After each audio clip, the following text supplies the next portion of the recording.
the hard money lender, whoever that may be. Now you've got the property that you're going to work on getting repaired, and now you've got somebody who can refinance you out of that hard money loan so that you can turn around and rent this sucker to a tenant who's going to basically pay down your mortgage for you over the next 30 years. Now, couple tips here is it's a good idea to hold rental properties for about 10 years if you are considering rolling up. Rolling up meaning, let's say you're going to start off by buying a single family house because that's what your budget allows. But you know that you eventually want to buy a duplex or a fourplex, or triplex, whatever.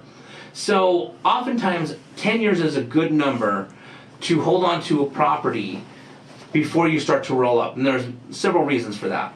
One, 10 years, there's usually quite a bit of equity in the home now that you can take that equity when you sell the home and put a bigger down payment on a fourplex. Let's just say we're going to roll up to a fourplex.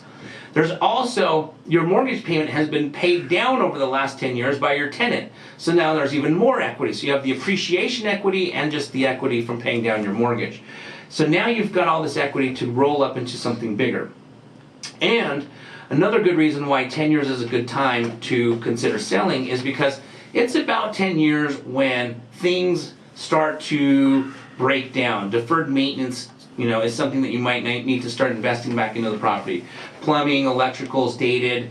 And so rather than investing more money into that property before the deferred maintenance becomes necessary, 10 years is about that window where you're going to want to liquidate it so you can take all the cash out, not have to worry about putting more money into the home, and turn around and go and roll up.